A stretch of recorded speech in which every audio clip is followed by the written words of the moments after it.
नांदूर शिंगोटे ते लोणी रस्त्यावर अपघातांची मालिका सुरूच आहे। अवजड वाहन आणि पिकअप यांच्यात झालेल्या अपघातामध्ये पिकअपचे मोठे नुकसान झाले तर सुदैवाने जीवितहानी टळली आहे। नांदूर शिंगोटे ते लोणी मार्गावर गेल्या 5 ते 6 दिवसापासून मोठ्या प्रमाणावर अपघातांची मालिका सुरूच आहे। सार्वजनिक बांधकाम विभागाला याबाबत निवेदन देऊन अनेक वेळा कारवाईची मागणी करूनही या ठिकाणी सार्वजनिक बांधकाम विभागाच्या गलथान कारभारामुळे खड्ड्यांचा अंदाज न आल्याने अनेक वेळा अपघात घडले।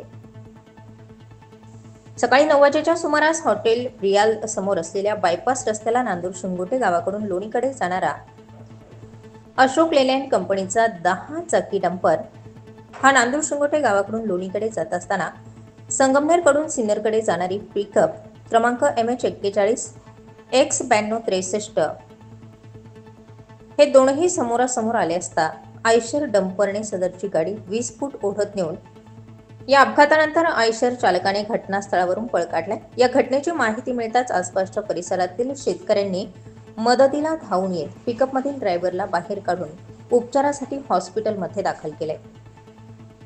या अपघातामुळे रस्त्यावर दोनही बाजूंनी वाहनांच्या लांबच लांब रांगा लागल्या होत्या। नांदूर शिंगोटे पोलिसांनी वेळीच हस्तक्षेप करत ही वाहतूक सुरळीत केली। यावेळी नांदूर शिंगोटे लोणी रस्त्यावरील अपघातावेळी वाहतूक सुरळीत करण्यासाठी युवा नेते दीपक बर्के, रामदास सानप, सुरेश कुटे, स्वप्नील सानप आदी परिसरातील नागरिकांनी घटनास्थळी दाखल होत वाहतूक सुरळीत करण्यासाठी मदत केली। आता आपण प्रत्यक्ष उभे आहोत नांदूर शिंगोटे ते लोणी या रस्त्यावर।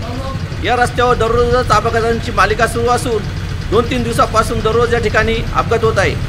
आज सकाळच्या वेळेस नांदूर शिंगोटे गावाकडून अवजड वाहन येत असताना व पुण्याच्या दिशेने नाशिकच्या दिशेने जात असलेली पिकअप पूर्ण या वाहनाने धडकावून त्याच्यामध्ये मोठ्या प्रमाणावर पिकअपचे नुकसान केले असून या मोठ्या डंपरचा चालक हा येथून फरार झालेला आहे।